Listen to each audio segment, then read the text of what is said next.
Okay, so the Tennessee Titans. I've already done two videos on them. The first one was in the off season, so everything there was pretty much speculation because we have no clue what the teams are gonna do. It's just pretty much predictions at that point. The second one was in week 4, and in week 4 we still don't have a clue what these teams are and what they're gonna be. But here in week 13, I feel like we have a pretty good idea of who these teams are and what they like to do and what they can't do and what they struggle against. So let's start this off. The Titans offense averages 22 points per game, which is 17th in the league, and that's pretty much, or it is like middle of the pack, not good, but not bad, average. They average 322.7 yards per game, which is 20th in the league, and that in itself is, I guess, below average is where you could rank them at. Now, passing wise, they average 207.5 yards per game, which is 21st in the league, which is again below average. And rushing, 115.2 yards per game, which is 13th in the league, which is above average. So this Titans offense has kind of taken a step back, or maybe even two, from last year. And I think it all starts with Marcus Mariota. The guy has regressed. I mean, the yards are there, the completion percentage is there, but he's missed some open throws, and he's also thrown 12 interceptions to 9 touchdowns, which is not a good ratio. It really isn't. I don't know what seems to be the problem with Mariota. I used to be, I guess you could say, a fan of him, but Marcus Mariota hasn't really shown me any progress. In fact, he's actually regressed. And I don't know if it's the coaching staff that seems to be the problem, or maybe the lack of running game, because despite the fact that the Titans are averaging 115 rushing yards per game, they still struggle to run the ball. Most of those yards come from pretty much towards the end of the game, when the game's pretty much already over, or the Titans are trying to drain the clock. Not garbage time, because the Titans have had some pretty close games, but yeah, all that comes towards the late of the game, and Marcus Mariota is a quarterback that really needs his run game to be successful, and hasn't really been there all season, pretty much, it seems like. And it kind of starts up front with the offensive line, because, I mean, you guys know this offensive line. Taylor Lewan, what's his name? Spain, Klein, Ben Jones, Jack Conklin. They were a top 3 offensive line last year, but this season they've regressed. They've all been playing not up to standards, besides maybe Lewan, but kind of might start there. I don't know if it's DeMarco Murray struggling in the run game wise, or if it's the offensive line not being able to open up those holes that it was doing last year. And personally, I would start Derrick Henry over DeMarco Murray, because I feel like Derrick Henry is more efficient with his runs. But that's just me. And pass blocking wise, this offensive line,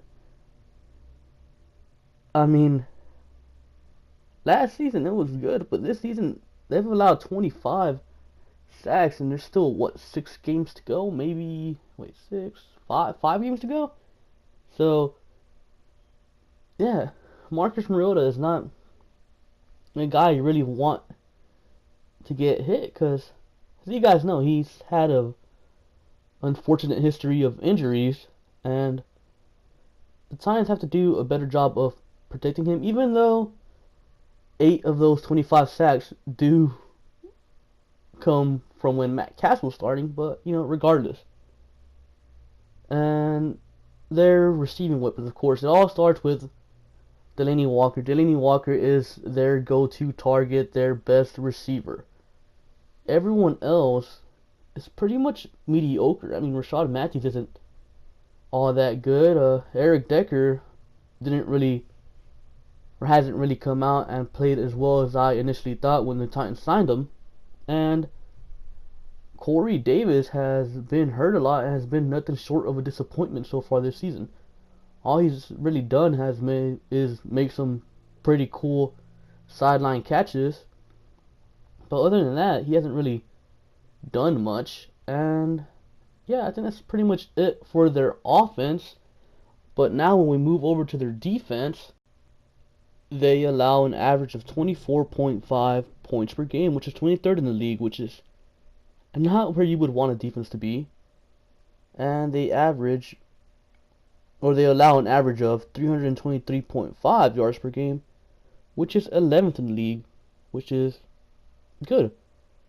Passing yards per game is 20th with 234.3 yards per game. And run stopping wise, they allow 89.2 yards per game, which is 5th in the league, which is really, really good. And of course, when you talk about a defense, you absolutely have to talk about, sacks, which they have 25, which I want to say 8 of them came last week against the Colts, so take that however you want to take it. And the other 10 games before that, they had 16, and they got 8 against the Colts last week, so I wouldn't really say they can get after the quarterback, but if they really want to, I think they could. But they haven't really done so consistently all season. The Titans have gotten a total of 17 turnovers this season, 8 fumble recoveries, and 9 interceptions. 6 of those coming from Kevin Byard, who we'll get a little more into. But let's start off with the defensive line of this team. The defensive line isn't really all that special besides Jurrell Casey, who I think is arguably one of the best interior defensive linemen in the league, run stopping wise especially. But everyone else from then on isn't really all that special, all that spectacular. I think their run defense really comes from their linebackers, who I think are all pretty good run stoppers, of course. Orakpo, Morgan, Woodyard, and what's his name? Avery Williamson, I want to say.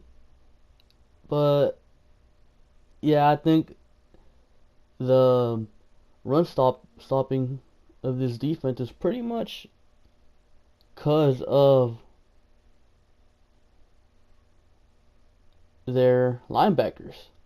And when we get to pass rushing wise, of course the D-line doesn't really get much pressure because they do run a 3-4 defense. I mean, Jurrell Casey does have 3 sacks, but most of the pressure comes from Orakpo and Morgan. Morgan leading the team with 7 sacks, and Orakpo having 3, the same as Jurrell Casey. But I do feel like Orakpo gets the pressure, not necessarily the sacks.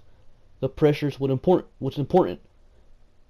And Williamson and Woodyard kind of struggle covering. So good run stoppers, not so good in coverage.